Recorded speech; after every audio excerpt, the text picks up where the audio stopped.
Hello brothers and welcome back to another video. So today we're going to be looking at the lore from the latest Warzone book. Now this is all to do with the Space Marines that are actually fighting in the Octarius War. There's a lot more Space Marine chapters that are there that I ever thought about. We have some new information regarding those chapters, which legions, or should I say which legion gene seed they actually hail from as well. So let's jump in and let's get talking. Now we actually have quite a lot of chapters who are fighting in this sector.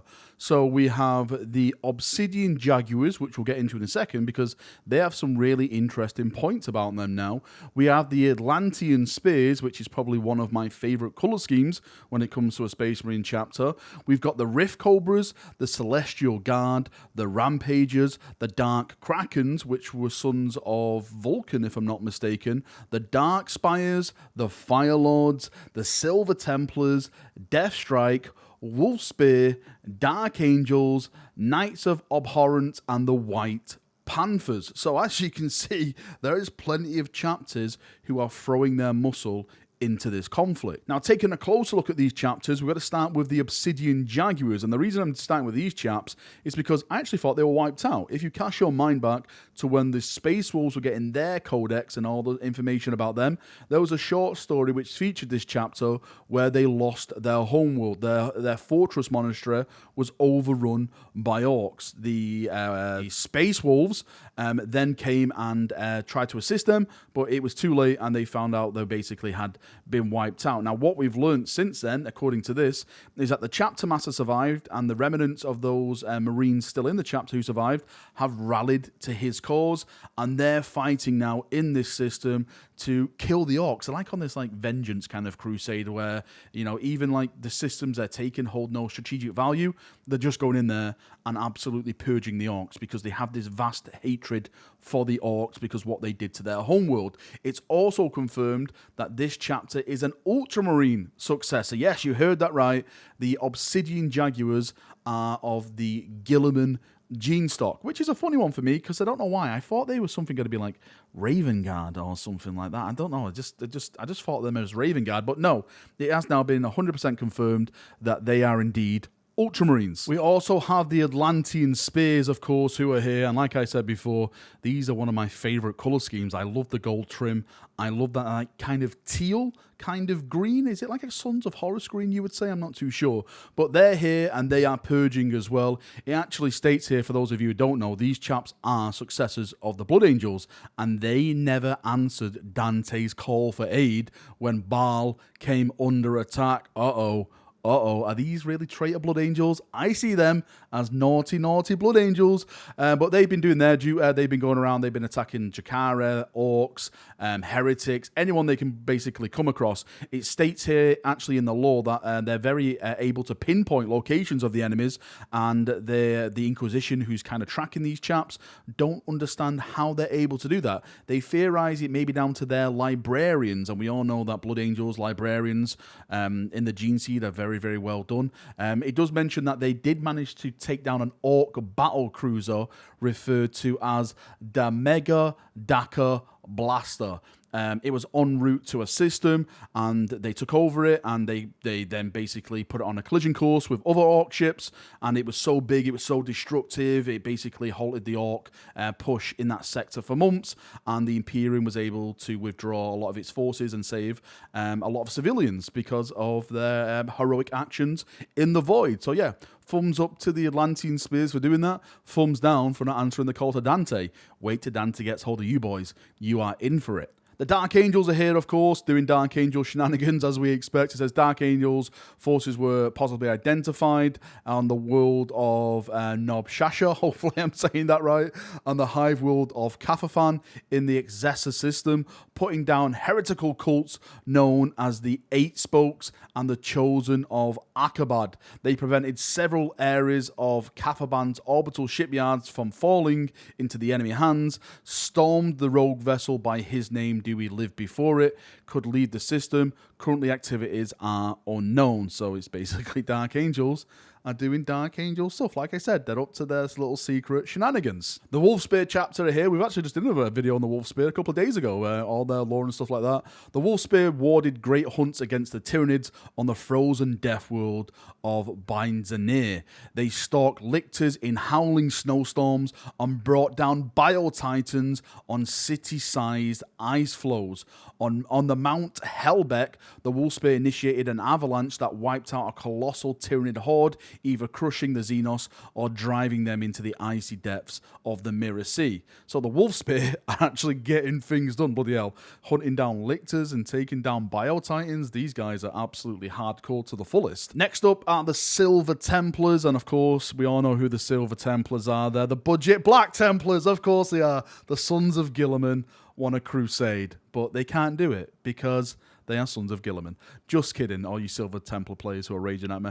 It says, just one of the many noteworthy actions of the Silver Templars in the Alani system, see file 5L9ANL. Wait, does that say anal? For details of these, was in the defense of the Shrine of the Saint, Bernard the Traveller. We believe hordes of heretics wish to seize the martyred saint's remains for use in some kind of ritual, and the Silver Templars held them off, throwing back waves of traitors and culling many thousands of them while sustaining few losses. So the Silver Templars protecting ancient shrines and stopping the heretics from being naughty boys. Good on the Silver Templars, you know, actually doing something decent for once. The Deathstrike are here, yes, the Sons of Dawn are here as well, because we have to watch over all these other scrubs. So the Deathstrike fought to defend the emergency extraction of Gydisk quarters, colossal food stockpiles. The world was beyond saving, but its resources were vital for the war effort elsewhere, though some of the Space Marines were forced to burn to prevent the Tyranids from consuming it. The Deathstrike themselves utilized Gydisk Tetris as a recruiting world, and so raced to rescue the small gene seed stock housed there, as well as evacuate potential recruits. Okay, that's cool. I didn't know they had that world as a gene stock, so that's new lore to me.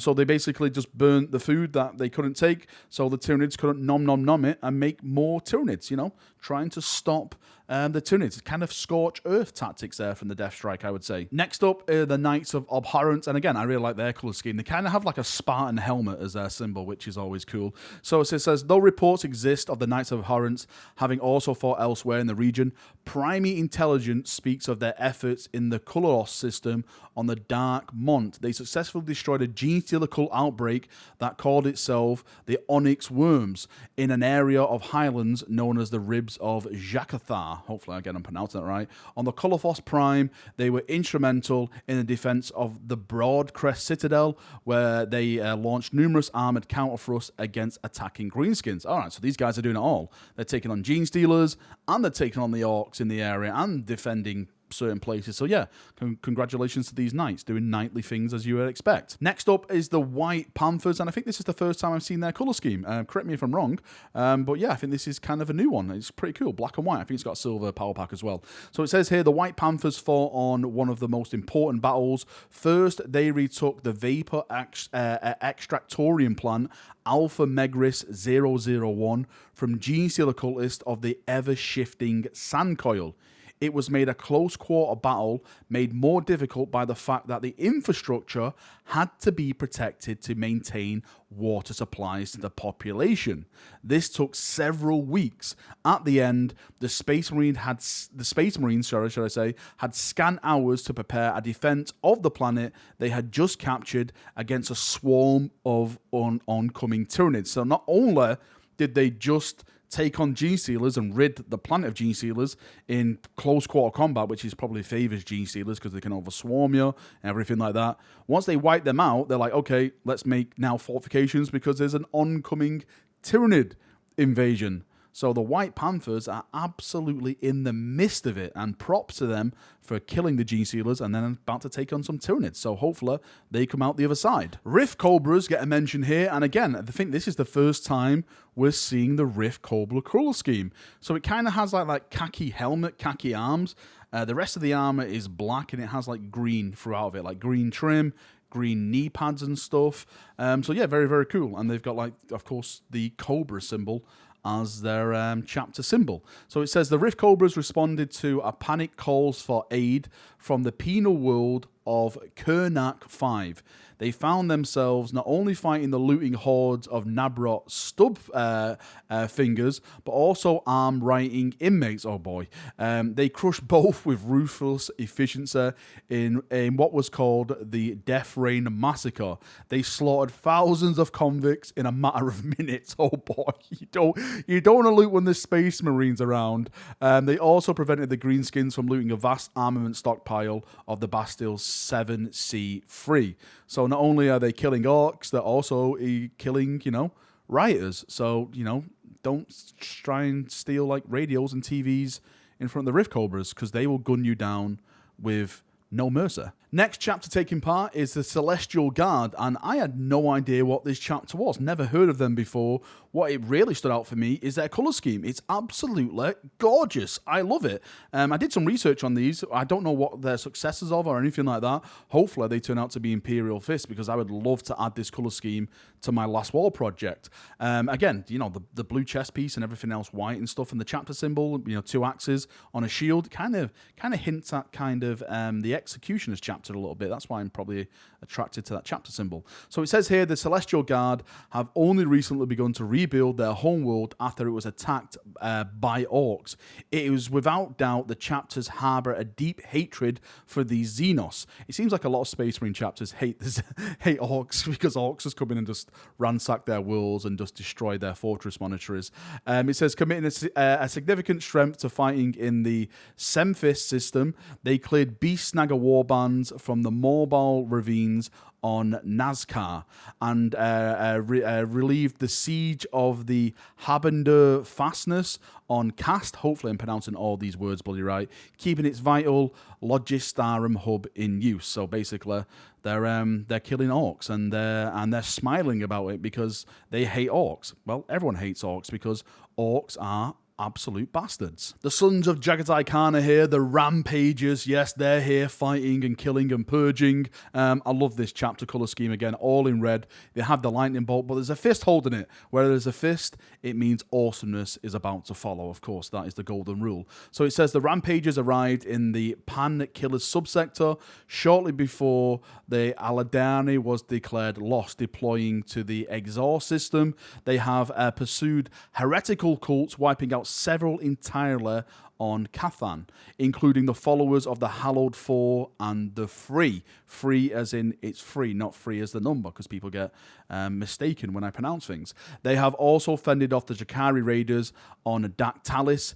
If these threats are contained, the system defenders will be able to focus their efforts on Leviathan with much less distraction. So if they can keep the heretics at bay, they can focus most of their power on quelling the Xenos, the Xenos Tyranids, I should say, and purging them. The Dark Krakens are here. This is one of the new Salamander chapters which were founded. It says the Dark Krakens earned a very good reputation among the populace of Bazanir Hollow for protecting civilians and much of the settlements, just as much as actually pursuing the Tyranids. We understand that some citizens and even troops of the Astra Militarum who fought alongside them tattooed themselves with Dark Kraken chapter symbols or adorned their vehicles, weapons and armor for good luck.